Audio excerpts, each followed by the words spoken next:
하나님 말씀 전해주시겠습니다. 앞뒤적으로 우리 인사 나누도록 하겠습니다. 사랑하고 축복합니다. 또 오늘 예배도 잘 나오셨습니다. 네. 오늘 14절 말씀을 보면 예수님께서 이 베드로와 야고보, 요한 세 명을 데리고 이 변화산에 올라가셨다가 이제 내려오시죠. 그리고 무리들과 예수님의 나머지 9명의 제자들을 만나게 되었습니다. 근데 그 무리들 가운데 한 아버지가 이 예수님 앞에 나와 무릎 꿇어 간청했습니다. 자신의 아들이 있는데 그 아들이 귀신 들려 이 간질로 심히 고통 가운데 있기 때문에 이 아들을 불쌍히 여겨서 고쳐달라고 하는 그런 간청이었습니다. 사실은 이 아버지가 이 제자들에게 이 아들을 데리고 와서 고쳐달라고 요청했지만 제자들이 능히 이 귀신 들린 아들, 간질병으로 고생하고 고통 가운데 있는 이 아들을 고치지 못했습니다. 그래서 예수님께 이 아들을 고쳐달라고 이 아버지가 아들을 대신해서 예수님께 무릎 꿇고 간청했던 것이죠. 오늘 17절 말씀에 보면 예수님께서 이 병을 고치지 못한, 귀신을 내어 쫓지 못하고 병을 고치지 못한 제자들을 향해서 책망하세요. 뭐라고 책망하십니까? 믿음이 없고 패역한 세대라고 책망을 하십니다. 그리고 예수님께서 그 아들을 데려오라고 말씀하시고 귀신을 내어 쫓아주시고 병을 고쳐주시죠. 그 이후에 제자들이 예수님께 조용히 와서 물었습니다. 예수님, 왜 우리는 이 귀신을 내어 쫓지 못했습니까? 왜 우리는 이 아들의 병을 고치지 못했습니까? 라고 물었어요. 그러자 예수님께서 그 이유에 대해서 뭐라고 말씀하십니까? 믿음이 작은 까닭이다. 믿음이 작아서 너희들이 그렇게 행하지 못했다라고 말씀하시면서 그 다음에 예수님께서 제자들에게 참 뼈아픈 한마디의 말씀을 하세요. 그것이 무엇인가 하면 이 믿음이 겨자씨 한 알만큼만 있어도 산을 옮기라고 하면 옮겨질 것이다 라고 말씀하세요. 여러분, 이 산을 옮긴다라고 하는 이 말은요, 귀신을 내어 쫓을 뿐만 아니라 병을 고칠 뿐만 아니라 불가능한 일이 없게 될 것이다. 정말 작은 믿음이 있지만 이 겨자씨 한 알과 같은 그런 믿음을 가지게 되면 귀신 쫓는 거, 병 고치는 거, 그것은 문제도 아니다. 하나님의 능력이 임하고 능력이 나타나서 못할 일이 없게 될 것이다. 불가능한 일이 없게 될 것이다 라고 말씀하신 것이죠. 마태복음 10장 1절과 8절 말씀에 보면 예수님께서 12명의 제자들을 부르시고 이 제자들에게 무엇을 주셨는가 하면 귀신을 내어 쫓고 병든 자들을 고칠 수 있는 능력과 권세를 주셨습니다. 그래서 이 누가복음 9장과 10장을 보면 예수님의 제자들이 복음을 전하러 가서 병든 자들을 고치고, 실제로 병든 자들을 고치고 또 귀신 들린 자들에게서 귀신을 내어 쫓아주는 그런 놀라운 능력과 기적을 행하게 되죠. 그런데 오늘 본문 말씀을 보면 어떻습니까? 이번에는 이 귀신 들려 간질병으로 고생하는 이 아들을 고치지 못했어요. 아니, 그전에는 고쳤는데, 그전에는 예수님이 그 능력과 권세를 주셔서 능력을 행했는데, 능력이 나타났는데 이번에는 나타나지 않았던 것이죠. 그래서 이 제자들이 예수님께 물었던 거예요. 왜 우리는 고치지 못한 것입니까? 왜 쫓아내지 못하는 것입니까? 왜 우리는 능력을 행하지 못하는 것입니까? 왜 우리 삶 가운데 예수님과 같은 능력이 나타나지 않습니까? 라고 물은 것이죠. 그때 예수님께서 하시는 말씀이 무엇이에요?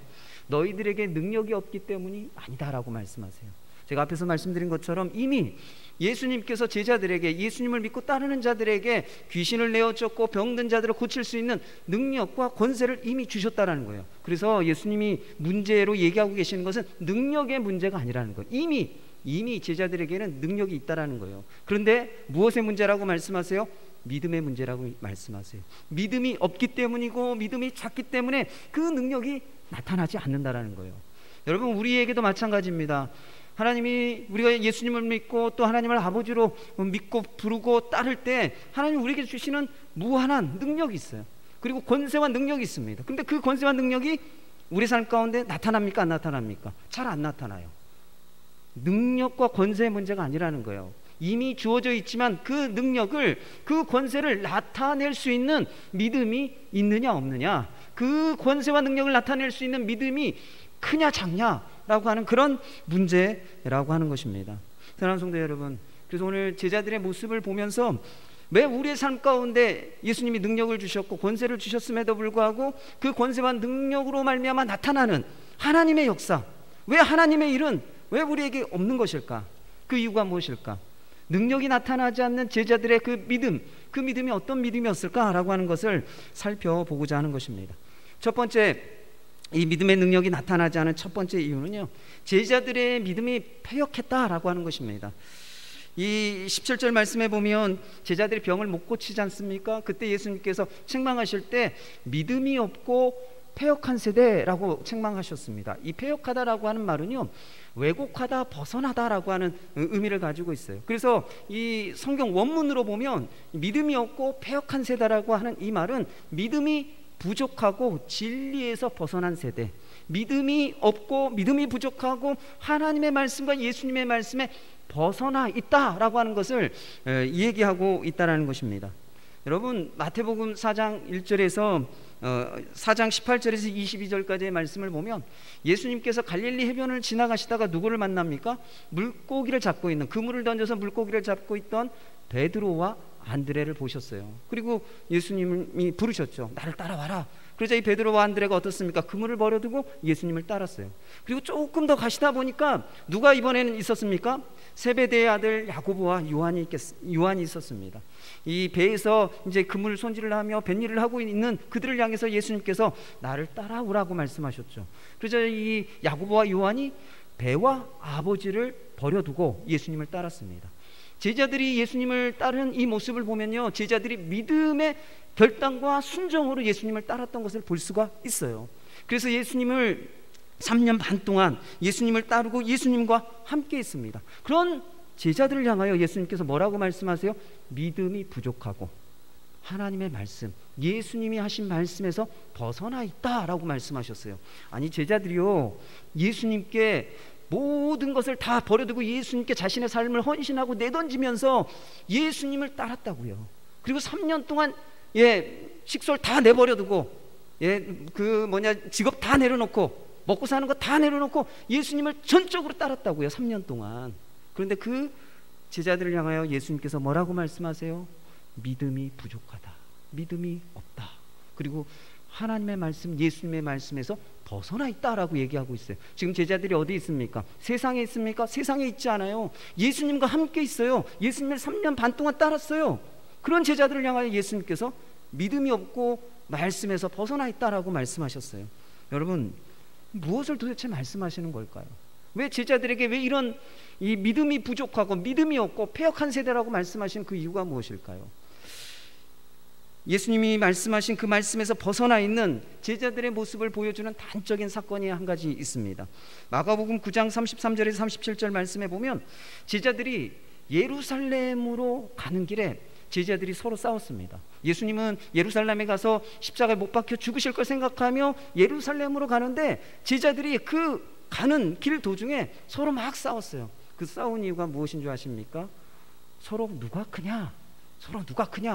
누가 더 뛰어나냐? 누가 첫째냐? 제자 중에 누가 탁월한 제자냐? 예수님의 그 오른편과 좌편에 앉을 제자가 누구이냐? 라고 하는 문제로 싸웠다는 것입니다.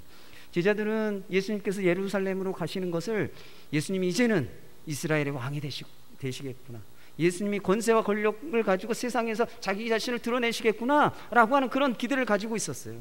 그리고 그 예수님의 좌우편에, 왕이 되시는 예수님 좌우편에 누가 앉을 것인가 라고 하는 이 문제 가지고 서로 싸웠다는 것입니다. 제자들의 관심은 어디 있습니까? 예수님을 믿고 따른다라고 하는 제자들, 예수님과 함께 있다라고 하는 제자들, 자신의 모든 것을 내던지고 버리고 온전히 예수님께 3년 반의 시간을 다 드렸다라고 말하고 있는 이 제자들의 관심은 어디 있어요? 세상에서 한 자리 차지하는 것, 세상 권력에 대한 욕심, 거기에 이 제자들의 관심이 있었다는 겁니다. 그래서 제자들의 믿음은 어떤 믿음이에요? 자기가 원하는 것을 얻기 위해서 예수님을 따르고, 내가 예수님께 옆에 함께 있으면 내가 원하는 것을 예수님으로부터 얻어낼 수 있겠구나, 자기 만족을 위한 믿음이었다라고 하는 것입니다. 그래서 제자들이 가졌던 이 믿음은 예수님에게서 자신들이 원하고 기대하는 것을 얻어낼 수 있을 것이다 라고 하는 믿음이었다라는 거예요. 그것은 자기 만족을 위해서 예수님을 따르고 예수님과 함께하는 모습이었죠. 그것을 예수님께서 뭐라고 말씀하세요? 예수님의 말씀에서 벗어난 모습이었다 패역한 세대라고 이렇게 말씀하고 계시다는 겁니다. 그렇다면 예수님이 제자들에게 원하시고 기대하신 믿음은 어떤 믿음일까요? 우리가 잘 알고 있는 마태복음 6장 33절 말씀입니다. 하나님 나라와 의를 구하는 것, 그것이 예수님이 우리에게 요구하고 요청하고 원하시는 믿음의 모습이에요. 먼저 그 나라와 의를 구하라고 말씀하고 계시죠. 여러분이 먼저 그 나라와 의를 구하는 것, 하나님의 나라와 의를 구한다라고 하는 것은 간단하게 쉽게 얘기하면 하나님의 뜻을 구하고 하나님 뜻대로 살아라, 이 이야기입니다. 우리의 믿음이 하나님의 뜻을 구하는 것이죠. 내가 원하는 것, 내가 기대하는 것, 내가 소망하는 것, 내가 성공하고자 하는 것, 잘 되는 것, 내가 축복받는 것, 그것에 목적이 있는 것이 아니라 정말 예수님의 뜻이 어디 있을까? 하나님의 뜻이 무엇일까? 그 뜻을 생각하고 그 뜻이 내 삶 가운데 이루어지기를 소망하는 믿음, 그리고 그 하나님의 뜻을 위해 내 삶을 드릴 수 있는 믿음, 그것이 예수님이 제자들에게 원하셨던 믿음의 모습이라는 것입니다. 사랑하는 성도 여러분, 우리가 예수님을 믿는다고 하지만 예수님의 말씀에서 벗어나 있는 우리의 모습이 있어요. 그런 모습으로는 우리에게 예수님이 주신 그 능력들이 나타나지 않을 뿐만 아니라 우리의 삶의 불가능을 바꾸시는, 역전시키시는 하나님의 능력이 나타나지 못한다는 것입니다. 여러분, 그런 믿음은요, 그냥 믿음의 모양만 있을 뿐이지 믿음의 능력이 없는 그런 모습이라는 것입니다. 아주 오래된 책인데요, 후안 카를로스 오르티즈 목사님이라고 하는 분이 더 받을 것이 없습니다, 그리스도만으로도 충분합니다 라고 하는 책을 쓰셨어요. 아주 오래된 책이에요. 이 책이 보니까 한 30년 정도 된 아주 오래된 책입니다. 근데 이 책에 보면 좀 재미난 내용이 하나 있어서 여러분들에게 소개해 드리려고 합니다. 이 오르티즈 목사님은 이 아르헨티나에서 사역하셨던 목사님이에요. 이 목사님이 아는 분 중에 한 사람이 있는데 그 한 사람에 대한 이야기입니다. 이 아르헨티나에 한 여인이 있었는데 이 여인은 자신이 가지지 못한 것을 다른 사람들이 가지고 있으면 그게 너무너무 막 배가 아픈 그런 여인이었어요. 자기가 가지지 못한 좋은 것을 다른 사람들이 가지고 있으면 그것을 가지고 있는 사람을 미워하고 시기하고 질투하고 수단과 방법을 가리지 않고 자신이 가지려고 했던, 그리고 그것을 가질 때 비로소 만족하고 행복해했던 그런 한 여인이 있었습니다. 그렇게 살다 보니까 자기가 원하는 것을 얻기 위해서 돈을 많이 쓰다 보니까 결국은 빚더미에 앉게 됐어요. 집을 저당 잡힐 정도의 어려운 상황이 됐습니다. 그런데 어느 날 이웃집에 그 이웃집 사람이 텔레비전을 샀어요. 텔레비전을 사서 이렇게 안테나를 세웠습니다. 옛날 여러분들 TV 사시면 이렇게 지붕 높은 데다가 이렇게 안테나 달고 그러셨잖아요. 그래서 막 이렇게 그 방송 수신 잡으려고 막 안테나 돌리고, 또 막 축구 보다가 화면 안 좋아지면 또 올라가서 돌리고, 그래서 이렇게 안테나로 이렇게 세워진 그런 TV들을 여러분들이 보신 기억이 있을 겁니다. 이렇게 이 여인이 사는 옆집에 텔레비전을 사서 안테나를 세우는 것을 봤어요. 처음 봤어요, 이 여인이. 그래서 이웃에게 물었어요. 아니, 저 지붕 위에 저 나무 같은 것이 무엇입니까? 그랬더니 텔레비전입니다, 뭐 이렇게 얘기를 해주는 거예요. 그러니까 이 여인이 이 얘기를 들었을 때 어떤 마음이 들었을까요? 야, 나도 텔레비전을 갖고 싶다. 아니, 저 사람도 갖고 있는 거 나도 좀 가졌으면 좋겠다. 그런 마음을 가지고 이 욕심이 막 불타오르기 시작했습니다. 그런데 남편이 아주 적극적으로 반대했어요. 야, 지금 우리 집이 빚더미에 올라앉았는데 무슨 텔레비전이냐, 안 된다라고 강력히 반대했어요. 그리고 또 다음 한 주가 지났습니다.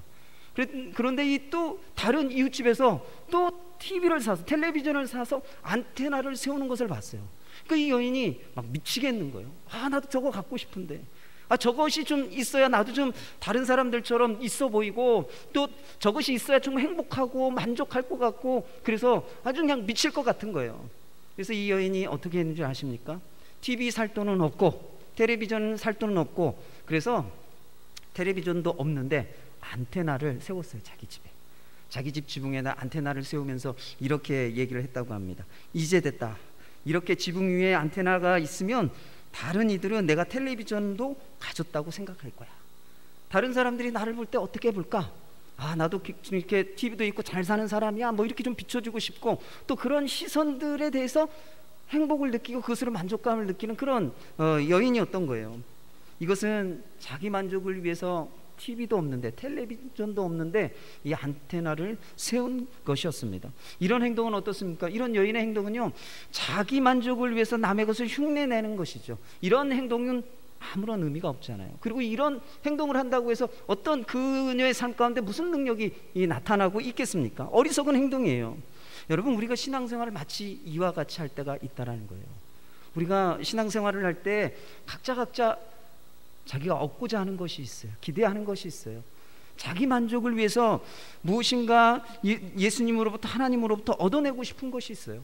그것 때문에 우리가 신앙생활을 하고 있다고 한다면 그것은 예수님이 말씀하신 것에서 벗어나서 우리가 신앙생활을 하고 있다는 것입니다. 그것은 신앙생활을 흉내내고 있는 것이라는 거예요.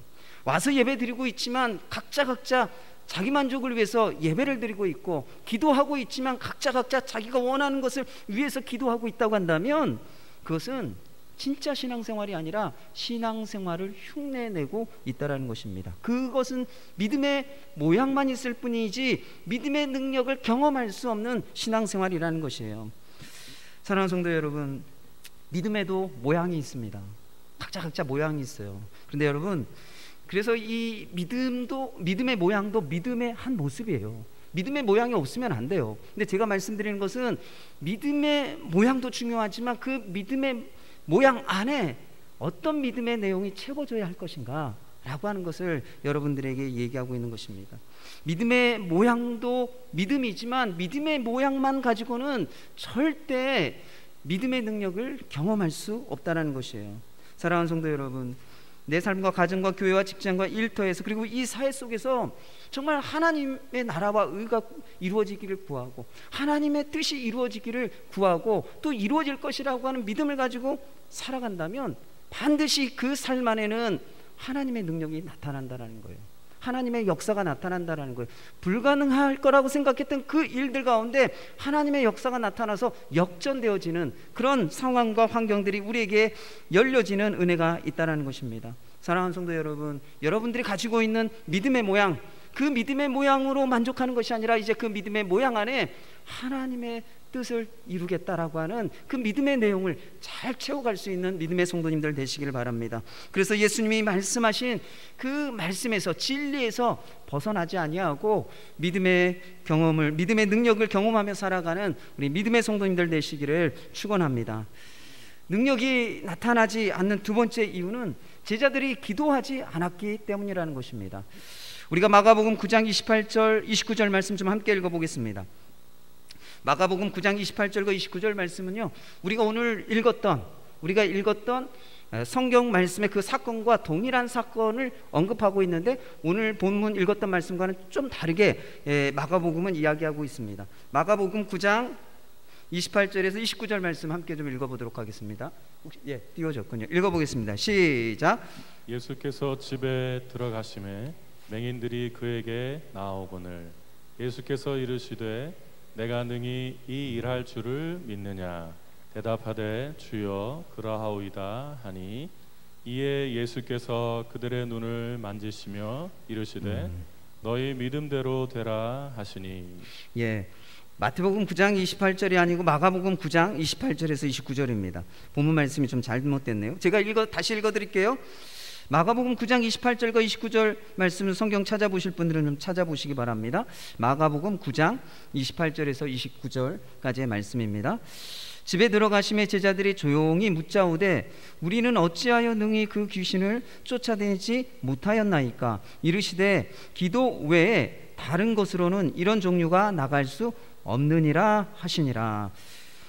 이 오늘 본문 말씀과 동일한 사건을 이야기하고 있는데, 예수님께 제자들이 왜 우리는 능력을 행하지 못했습니까? 왜 귀신을 내어쫓지 못했습니까? 라고 예수님께 물었을 때 예수님의 대답은 기도다. 기도 외에는 이런 유의 능력이 나타나지 않는다 라고 말씀하셨죠. 여러분, 왜 예수님께서 이런 말씀을 하셨을까요? 이 말씀은요, 제자들의 기도 생활에 문제가 있었다라는 거예요. 기도 생활에. 아니, 능력과 기도 생활과 무슨 관계가 있길래 예수님께서 왜 제자들의 기도하는 그 기도 생활에 대해서 문제를 얘기하시는 걸까요? 복음서를 보면 예수님께서 기도하셨던 모습에 대해서 이렇게 언급을 하고 있는데, 예수님이 기도하셨던 모습을 보면요, 규칙적으로 기도하셨던 것을 볼 수가 있습니다. 새벽 미명에, 오늘날로 얘기하면, 우리로 얘기하면 새벽 기도죠. 새벽에 일어나셔서 규칙적으로 새벽 기도하셨던 것을 볼 수가 있어요. 그리고 또 예수님께서 낮에 사역을 하시다가, 낮에 무리들과 많이 이렇게 함께 있고, 또 병도 고치고 귀신도 내어쫓고 말씀도 가르치시는 사역을 하시다가도 필요에 따라서는 갑자기 기도하러 가기도 하셨어요. 무리들을 다 보내시고, 나 기도하러 갈란다 라고 말씀하시면서 무리들도 보내시고 제자들도 다 떠나보내시고 혼자 기도하러 가셨던 것을 볼 수가 있습니다. 또 때로는 밤중에 예수님께서 밤새서 기도하셨던 것을 볼 수가 있어요. 12명의 제자들을 예수님께서 이렇게 택하고 세우실 때 예수님께서 밤새 기도했다라고 말씀하고 있죠. 그러니까 예수님이 기도하셨던 것을 보면 규칙적으로 새벽에 기도하셨고, 필요에 따라 낮에도 기도하시고, 필요에 따라 밤을 새며 철야하며 하나님 앞에 기도하셨던 것을 볼 수가 있습니다. 예수님이 어떤 분이십니까? 하나님의 아들이시죠. 귀신을 내어쫓는 권세도 갖고 계시고, 병 고치는 능력도 가지고 계시고, 죽은 자를 살릴 수 있는, 심지어 그 하나님의 권세와 능력을 가지고 계신 분이 예수님이에요. 근데 그런 예수님이 습관적으로, 규칙적으로 기도하셨고, 시시때때로 필요에 따라 늘 기도하셨던 것을 볼 수가 있습니다. 그렇다면 이 예수님을 따라다녔던, 예수님과 함께 있었던 제자들의 기도 생활은 어땠을까요? 그 기도 생활을 보여주는 몇 가지 사건이 있습니다. 마태복음 17장 1절에 13절 말씀에 보면 예수님께서 이 베드로, 야고보, 요한과 함께 산에 올라가시죠. 이 올라가셔서 예수님의 모습이 변형되셔요. 변형된 모습으로 모세와 엘리야를 만나시는 사건이 바로 지난주 함께 나눴던 말씀이에요. 그런데 이 누가복음 9장 28절과 29절 말씀에 보면 예수님께서 제자들을 데리고 왜 높은 산에 올라가셨는지 이야기하고 있어요. 그 이유가 뭔지 아세요? 기도하러. 제자들을 데리고 예수님께서 높은 산에 올라가셨던 이유는 산기도 시키러 올라가신 거예요. 그리고 예수님께서 기도하시다가 몸이 변형되셨어요. 변형된 그런 모습으로 예수님께서 이 모세와 엘리야를 만나고 계셨죠. 근데 이 예수님께서 그런 모습으로 계시는 상황 가운데 제자들은 뭐 하고 있었을까요? 그때 뭐 했어요? 보면 졸고 있었다. 그것도 깊이 졸고 있었다라고 얘기하고 있어요. 그냥 존 것도 아니고 예수님께서 야, 기도하러 가자, 산기도 가자 라고 산기도 데리고 가셨는데 이 제자들은 졸고 있는 거예요. 그리고 한편에서는 예수님께서 열심히 기도하시며 하늘의 놀라운 그 체험을 하고 계셨던 것이죠. 갑자기 이 제자들이요, 졸다가 잠에서 깼어요. 잠에서 깨서 보니까 정말 놀라운 광경이 벌어진 거예요. 예수님의 모습이 막 변화돼서 광채가 나고, 그리고 모세와 엘리야 죽었던 1500년 전, 800년 전에 죽었던 선지자들이 나타나서 예수님과 이야기하고 있는 아주 놀라운 신비한 광경이 벌어진 겁니다. 그때 베드로가 뭐라고 얘기합니까? 예수님, 여기가 좋사오니 예수님과 모세와 엘리야 세 사람을 위하여 초막 셋을 지읍시다. 여기가 좋사오니 우리가 여기 오래오래 머뭅시다 라고 얘기를 합니다. 그런데 이 말을 하고 있는 베드로를 향해서 성경은 무엇이라고 설명하고 있는가 하면, 자기가 하는 말을 자기도 알지 못하더라. 예수님, 여기가 좋으니까 여기다 초막셋 짓지요 라고 얘기했는데 그 말을 어떤 의미로 하는 것인지조차도 베드로는 몰랐다라고 얘기하고 있어요. 여러분, 무슨 얘기입니까? 베드로가 영적으로 무지했다는 것을 말하고 있어요. 예수님이 누구이신지, 예수님이 무엇을 하려고 하시는지, 그리고 예수님께서 보여주신 그 장면들이 어떤 의미가 있는지 깨닫지 못했어요. 영적으로 무지했어요. 왜 영적으로 이렇게 무지했을까요? 졸았기 때문에. 기도해야 할 시간에 기도하지 아니하고 그냥 졸고 나태하고 게으른 모습으로 그 기도의 자리에 그냥 있었을 때 베드로에게 나타나는 모습은 영적인 무지함이었어요. 예수님에 대해서 몰랐어요. 모르는데 예수님을 따랐어요. 모르는데 예수님을 위해서 죽겠다라고 맹세했어요. 얼마나 이게 무모한 짓입니까? 마태복음 26장에 보면 예수님께서 제자들과 마지막 식사를 하시고 이 겟세마네 동산으로 가시기 전에 제자들에게 아주 중요한 얘기를 하시죠. 오늘 밤에 너희들이 나를 버리고 다 도망갈 거야. 그리고 베드로, 너는 오늘 밤에 닭이 울기 전에 너는 날 3번 부인할 거야. 그렇게 말씀하셨어요. 그리고 제자들을 데리고 겟세마네 동산으로 가시고 그 제자들 중에 베드로, 야고보, 요한 3명을 데리고 또 뭐하러 가셔요? 기도하러 가셔요. 또 기도하러 가세요. 왜 기도하러 가셨을까요? 예수님께서 십자가를 앞두고 그 십자가의 고난과 고통이 너무나도 큰 것이기 때문에 예수님께서 그 고난을 앞두고 고민하고 슬퍼하는 마음이 있으셨다고 말하고 있어요. 그 마음을 가지고 하나님 앞에 나아가서 기도하기를 원하셨던 거죠. 그래서 제자들도 함께 데리고 갔어요. 그리고 제자들에게 뭐라고 얘기합니까? 깨어서 기도해라, 졸지 말고 기도해 라고 말씀하시고 조금 떨어져서 기도하셨죠. 그래서 뭐라고 기도하셨습니까? 만일 할만하시거든 이 잔을 내게 해서 지나가게 하시고 나의 원대로 마옵시고 아버지의 원대로, 아버지의 뜻, 하나님의 뜻이 이루어지게 도와주십시오 라고 기도했어요.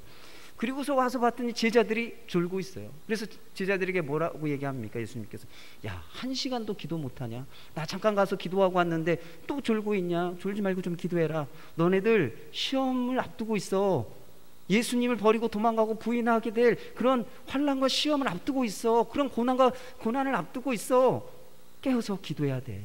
깨어서 기도해 라고 말씀하시고 또 기도하러 가셨는데 제자들 뭐합니까? 또 졸아요. 또 자요. 여러분, 그래서 이 예수님께서 기도를 마치신 이후에 예수님이 붙잡히시잖아요. 붙잡히실 때 제자들이 다 도망갑니다.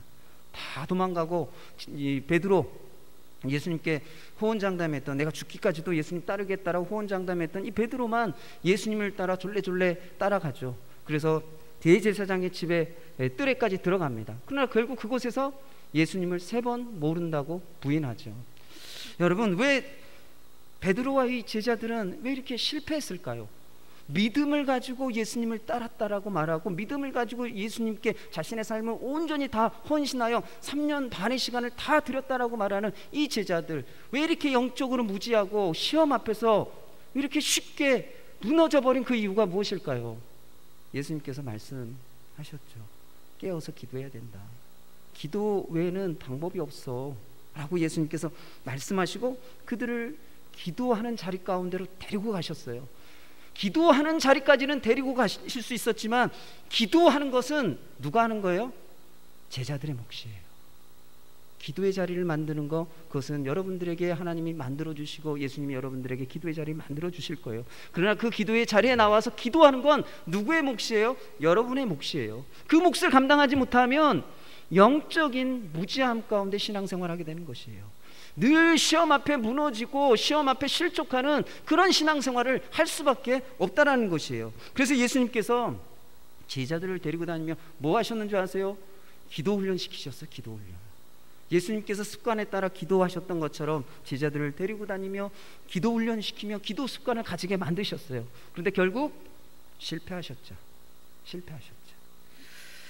사랑하는 성도 여러분, 이 제자들의 모습, 기도하지 않는 제자들의 모습, 기도의 자리 가운데로 예수님께서 데리고 감에도 불구하고 그 기도의 자리 가운데서 기도하지 않는 제자들의 모습이 무엇입니까? 영적으로 무지하고 시험과 고난 앞에서 너무나도 무기력하게 실패하는 무능력한 삶을 사는 것이 제자들의 모습이었어요. 그래서 예수님께서 제자들에게 기도에 대한 가르침을 해주셨는데 그 가르침 중에 한 가지가 무엇인가 하면 마태복음 21장 22절 말씀에 보면 이렇게 말씀하셨어요. 너희가 기도할 때 무엇이든지 믿고 구하는 것은 다 받으리라. 믿고 구하는 것은 너희가 다 받을 거야 라고 말씀하셨어요. 또 마가복음 11장 24절 말씀에 무엇이든지 기도하고 구하는 것은 받은 줄로 믿으라. 그리하면 너희에게 그대로 되리라. 예수님께서 제자들에게 기도를 가르치시면서 기도를 습관적으로 하도록 또 시시때때로 필요에 따라 기도하도록 예수님께서 기도 훈련을 시키면서 제자들에게 가르친 것 한 가지는 믿음의 기도에 대해서 가르쳤다는 거예요. 네가 믿음으로 기도하면 그 믿음으로 기도한 거 다 받게 될 거야. 믿음으로 기도하면 그 믿음으로 구한 그대로 다 되어질 거야 라고 가르쳐 주셨어요. 믿음의 기도에 대해서 가르쳐 주셨어요.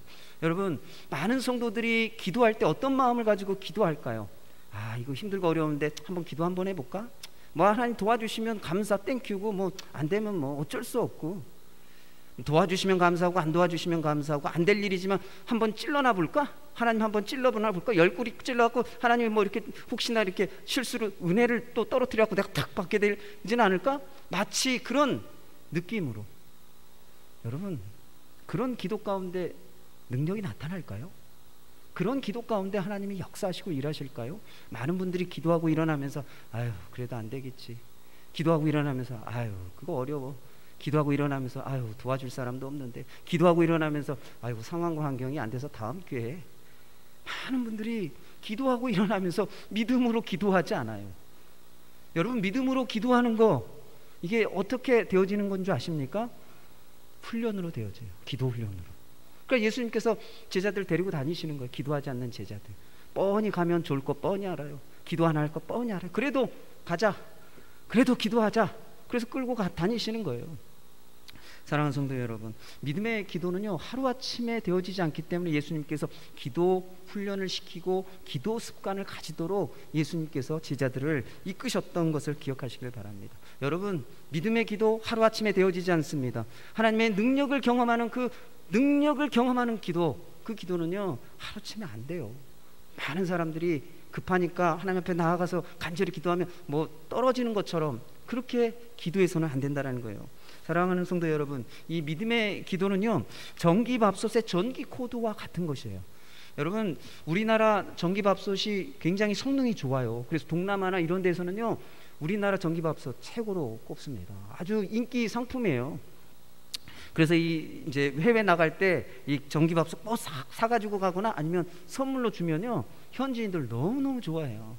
우리나라 밥솥이 너무너무 좋아요. 그런데 이렇게 좋은 밥솥이고 성능이 좋고 밥이 잘 돼도요, 이게 전기 코드가 꽂아져 있지 않으면 이 성능이 아무런 영향이 없어요. 아무런 뭐 발휘를 할 수가 없어요.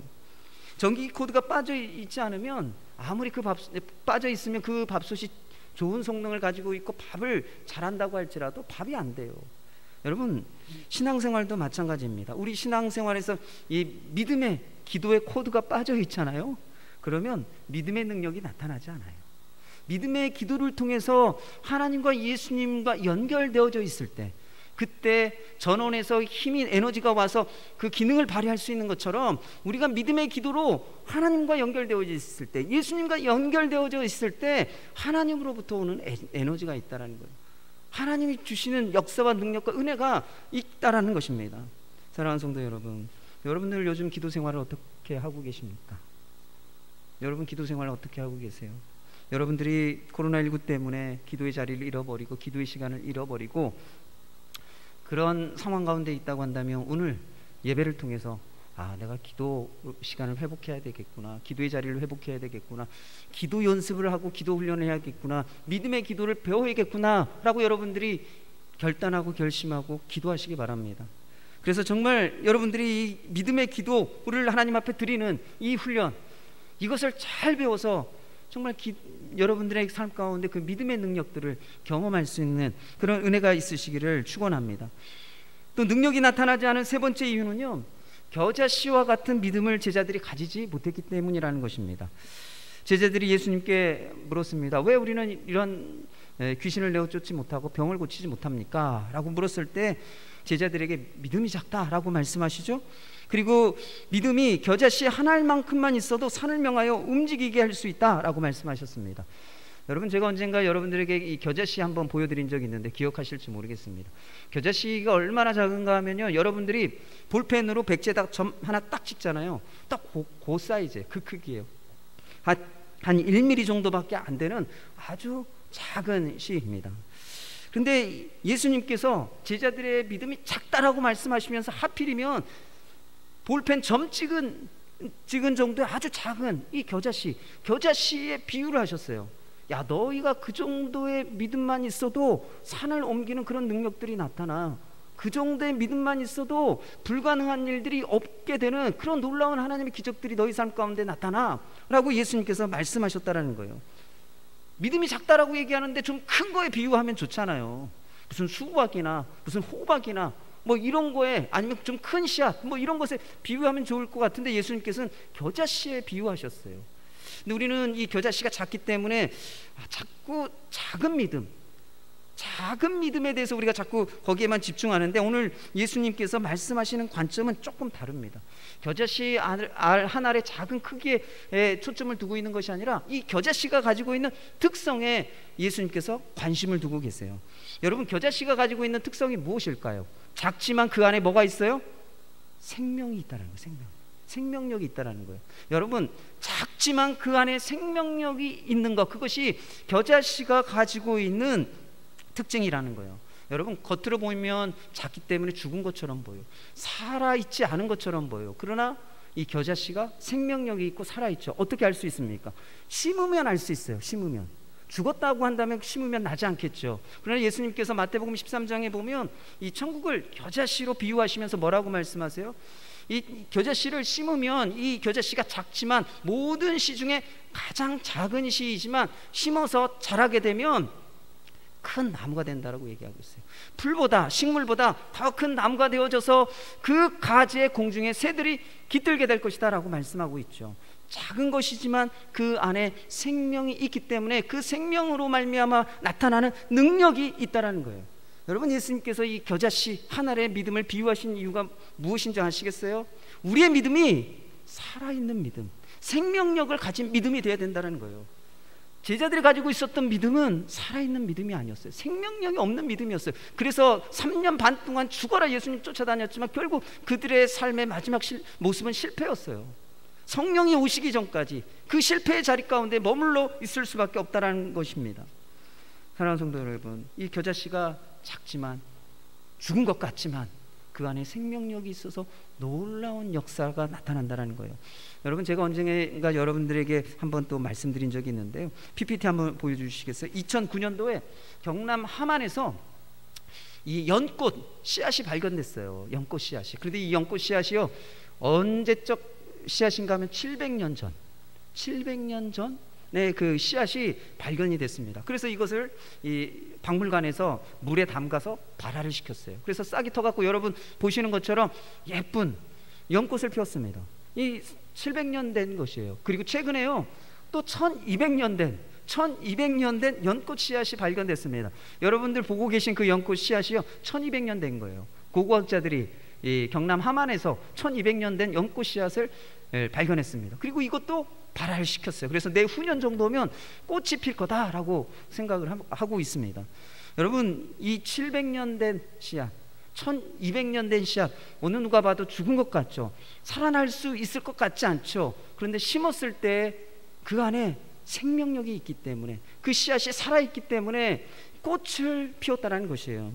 사랑하는 성도 여러분, 이 오래된 씨앗이라고 할지라도 죽은 것 같아 보이지만 그 안에 생명력이 있어요. 이 겨자씨도 마찬가지라는 것입니다. 작지만 죽은 것 같아 보이지만 그것이 심겨지면 생명력이 있어서 능력이 나타난다는 거예요. 여러분, 예수님께서 믿음을 모래나 바위에 비유하지 않으셨어요. 모래가 얼마나 많습니까? 큰 믿음, 이렇게 많은 믿음을 가져야 돼 라고 모래에 비유하지 않으셨어요. 왜요? 모래는 생명이 없기 때문에. 예수님께서 단단하고 굳건한 믿음을 가져야 돼 라고 말씀하시면서 바위에 믿음을 비유하지 않으셨어요. 왜요? 바위는 생명력이 없기 때문에. 예수님께서 작지만 살아있는 믿음, 작지만 생명력이 있는 믿음, 그 믿음을 제자들에게 말씀하시기 위해서 이 겨자씨 하나를 가지고 믿음에 대해서 비유하시며 말씀하셨다는 것입니다. 사랑하는 성도 여러분, 우리의 믿음이 작을지라도 살아있으면 능력이 나타나요. 우리의 믿음이 보잘것없고 바람 불면 훅 날아갈 것 같은 그런 보잘것없는 믿음이고 사람들 앞에 내세울 게 없는 그런 작은 믿음 같을지라도 살아있으면, 그 믿음에 생명력이 있으면 반드시 하나님의 능력과 역사가 나타난다는 것이에요. 여러분, 성경은 분명하게 우리에게 죽은 믿음과 살아있는 믿음에 대해서 얘기하고 있어요. 죽은 믿음과 살아있는 믿음. 로마서 10장 17절 말씀에 보면 믿음은 어디서 난다고요? 들음에서 나고 그 들음은 그리스도의 말씀으로 말미암았다라고 얘기하고 있어요. 우리가 예수님의 말씀을 들을 때, 하나님의 말씀을 들을 때 거기서 믿음이 생겨나요. 그런데 거기서 끝나는 것이 아니죠. 야고보서 2장 17절 26절 말씀에 보면 뭐라고 얘기하고 있습니까? 행함이 없는 믿음은 죽은 믿음이라고 말하고 있어요. 말씀을 들어서 믿음이 시작됐는데 그 시작된 믿음에 따라, 그 시작된 내게 들려진 그 말씀에 따라 살아가기 시작할 때 그 믿음이 살아 역사하는 생명력 있는 믿음이 된다는 것이에요. 사랑하는 성도 여러분, 누가복음 5장 1절에서 11절 말씀에 보면 예수님께서 게네사렛 호숫가에서 말씀을 가르치시다가 호숫가에 배 두 척이 있는 것을 보시고 배 한 척에 올라가셨습니다. 그 배가 시몬 베드로의 배죠. 예수님께서 그곳에 앉아서 말씀을 가르치시다가 말씀을 다 끝내시고 베드로에게 뭐라고 말씀하셔요? 깊은 데로 가서 그물을 내려 고기를 잡으라고 말씀하셨어요. 베드로가 지금 어떤 상황입니까? 밤새 그물을 내려서 고기를 잡으려고 했지만 고기 한 마리도 잡지 못하고 더 이상 이제 조업을 할 수 없는 상황과 형편이 돼서 그물을 싣고 있던 상황이었죠. 베드로가 어떤 사람입니까? 갈릴리 바다에서 정말 평생을 물고기 잡으며 잔뼈가 굵은 사람이에요. 물고기 잡는 것에 대해서는 전문가, 우리로 얘기하면 선수인 사람이에요. 선수인 사람. 제가 이 제주도에서 교회를 다닐 때요, 제가 다니는 교회 집사님 한 분이 어떤 분이 있으셨는가 하면 물고기 잡는데 선수세요. 어느 정도 선수인가 하면 제가 한 번도 못 봤지만 그분이 말씀하시는 거 그대로 말씀드릴게요. 자기가 원하는 물고기를 잡을 수 있대요. 그리고 자기가 원하는 사이즈의 물고기를 잡을 수 있다고 그러시더라고요. 이분이 공무원이신데 틈만 나면 가서 바다에다가 낚싯대를 들이대시는 분인 것 같아요. 그분이 그런 얘기를 하시더라고요. 야, 낚시 전문가는 자기가 원하는 고기, 잡고 싶은 고기를 잡고 또 사이즈도 자기가 원하는 대로 잡을 수 있는 그런 정도의 실력을 갖추는 게 이 낚시 전문가인가 봐요. 어쨌든 이 베드로도 이 갈릴리 호수에서 평생 물고기 잡았던 사람이에요. 자기가 잡고 싶은 고기 잡을 수 있는 사람이었어요. 자기가 갖고 있는 그 지식과 경험들을 가지고 물고기를 얼마든지 잡을 수 있는 사람이었죠. 그런데 그날따라 물고기 한 마리도 못 잡았어요. 그러면 그날은 물고기 잡을 수 있어요? 없어요? 물고기 못 잡는 날이라는 거예요. 더 이상 물고기 잡을 수 없는 날이에요. 그런데 예수님께서 뭐라고 말씀하세요? 깊은 데 가서 그물을 내려 물고기를 잡으래요. 예수님은 어부도 아니고 목수인데, 물질에 대해서 아무것도 모르는 분인데, 물속 그 깊이와 물길을 아무것도 모르는 분인데, 그런 분이 깊은 데 가서 그물을 던지래요. 여러분, 이 물고기는 당시에 예수님 당시에 조업을 할 때는요, 밤에 조업을 했어요. 물고기들이 이 밤에는 좀 얕은 데로 올라오기 때문에 그때 물고기를 잡았거든요.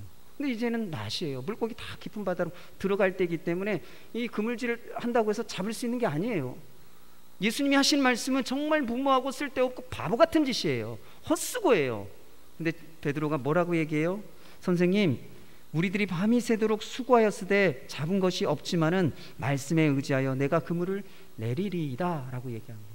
말씀을 의지하여 내립니다.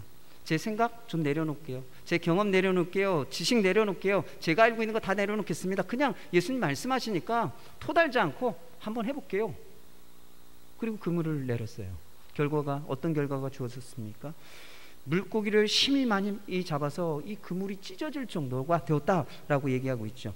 여러분, 이 베드로가 자신의 지식과 경험을 내려놓고 예수님 말씀에 의지하여 순종할 때, 들은 말씀대로 행할 때 하나님의 능력을 경험했어요. 그 하나님의 능력은 베드로가 갖고 있는 지식과 경험을 넘어서는 것이었어요. 베드로가 갖고 있는 지식과 경험으로는 도저히 상상할 수 없는 어떤 일이에요? 불가능한 일이었어요. 불가능한 일.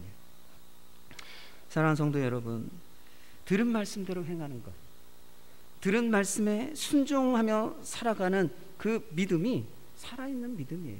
그런 믿음 가운데는 반드시 산을 옮기는 하나님의 능력과 역사가 나타난다는 것입니다. 마지막 여러분들에게 그림 하나 좀 보여드리고 말씀을 마무리하려고 합니다. 여러분이 전남 장흥 우드랜드, 우리 박성호 집사님 고향이시죠, 장흥. 이 장흥에 가면 우드랜드라고 하는 곳이 있는데, 그 우드랜드라고 하는 곳에 가면 이 유명한 나무가 있어요. 이 유명한 나무가 왜 유명한가 하면요, 바위를 깨트리고 자라는 나무예요. 혹시 등산 좋아하시는 분들 이렇게 산행하시다가 이런 나무 보신 분들도 없지 않아 있을 거라고 생각하는데, 여러분들 그림 보시면 좀 희미한데 불을 여기 한번 좀 꺼봐 주실래요? 잘 보이실려나 모르겠네요. 예, 이 사진 보면요, 바위 한쪽 구퉁에 자란 게 아니고 바위 중심에 이 나무가 자라는데요, 지금 바위를 깨트리고 자라고 있어요. 이 단단한 바위를 나무가 깨트렸어요. 여러분, 어떻게 이렇게 바위를 깨트릴 수 있었을까요? 아마 처음에 바위 틈에 이 나무 씨앗이 떨어졌을 거예요. 근데 그 틈에 흙이 있으면 얼마나 있겠습니까? 정말 그 얕은 흙인데 이 씨가 그 얕은 흙 속에서도 뿌리를 내리고 이 나무를 이렇게 키워내서 뿌리가 계속해서 그 틈을 파고 들어가다 보니까 나중에는 저렇게 단단한 큰 바위를 깨트렸다는 것이에요.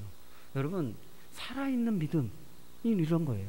우리의 믿음이 작다고 할지라도, 우리의 상황과 환경이 바위처럼 단단하다고 할지라도, 우리의 믿음이 살아있는 믿음이라고 한다면 그 믿음 가운데는 능력이 나타나요.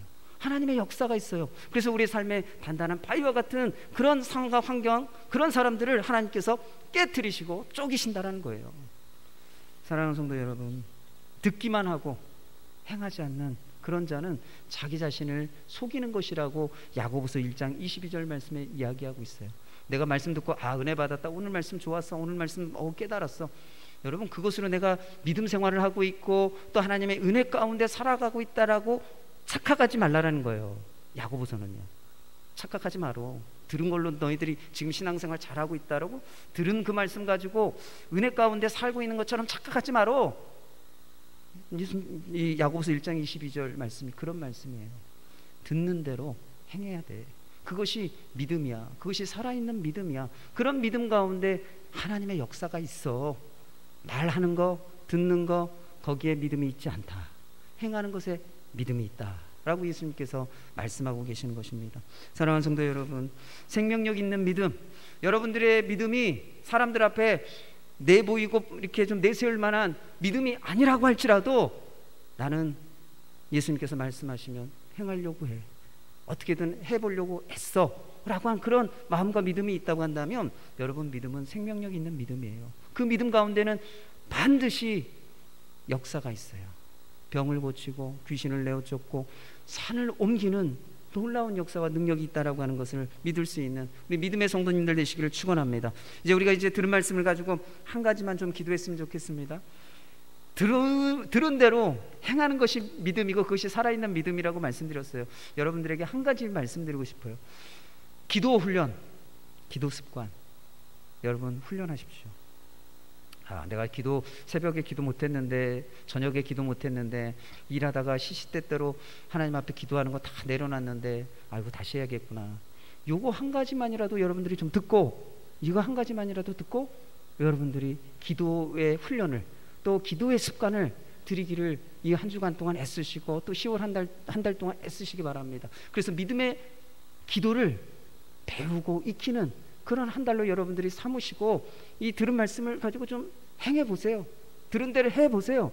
그리고 내 기도가 믿음의 기도로 성장하고 자라가고 있는 것을 여러분들이 경험해 보시기를 바랍니다. 그래서 정말 여러분들의 삶 가운데 하나님의 능력이 나타나는 것을 경험할 수 있는 우리 믿음의 성도님들 되시길 바랍니다. 이제 우리가 기도합시다. 딴 거 기도하지 마세요. 주님, 제가 무너졌던 기도 시간 다시 회복하게 도와주십시오. 또 지금까지는 시간을 정해서 또 장소를 정해서 주님, 제가 기도한 적이 없는데 오늘 이 시간을 통해서 시간과 장소를 정해서 하나님 규칙적으로 기도하기를 훈련하고 또 시시때때로 일을 하다가도 하나님을 찾고 구하고 하나님 앞에 기도하는 이 기도 훈련 주님 해보겠습니다. 할 수 있도록 도와주십시오. 또 이 시간을 통해서 기도를 훈련하고 배우게 도와주십시오 라고 기도하는 우리 믿음의 성도님들 되시길 바랍니다. 기도하겠습니다. 아버지 하나님, 오늘 우리에게 제자들의 그 능력이 나타나지 않는 그 믿음, 그 믿음에 대해서 우리가 함께 살펴보며 우리 삶 가운데 정말 하나님의 능력을 경험하고 하나님의 은혜를 경험하기를 간절히 소망합니다. 우리 성도들의 믿음이 살아있는 믿음, 생명력 있는 믿음이 될 수 있도록 주님 도와주옵소서. 들은 대로 행하는, 말씀대로 순종하는, 그래서 작은 믿음이라고 할지라도 그 믿음 가운데 능력이 나타나는 그러한 은혜가 우리 성도들의 삶 가운데 있게 하여 주시기를 간절히 소망합니다. 그래서 오늘 이 시간 우리의 기도의 훈련, 또 기도의 습관을 다시 회복하기를 소망하고 또 하나님 앞에 결단하고 결정하며 나아가는 우리 성도들에게 이 시간 은혜를 베풀어 주옵소서. 들은 바를 행하며 또 그 가운데 생명력 있는 살아있는 믿음으로 살아가는 모든 성도들 되게 하여 주옵소서. 주님 감사합니다. 오늘 제자들의 능력이 나타나지 않는 그 믿음의 모습을 보며 우리의 믿음의 모습이 그러한 모습이 아닌지 돌아보는 시간 되게 도와주신 것 감사합니다. 또 이 시간 우리가 결단합니다. 기도를 회복하도록, 또 기도의 훈련과 기도의 습관을 다시 회복하여 규칙적으로 기도하고 또 시시때때로 하나님 앞에 나아가 기도하는 기도 훈련 가운데 한 주간 살아가도록 우리 성도들을 붙들어 주옵소서. 감사드리고 이 모든 말씀 예수님의 이름으로 기도드립니다. 아멘. 찬송가 542장 1절 찬송하시겠습니다.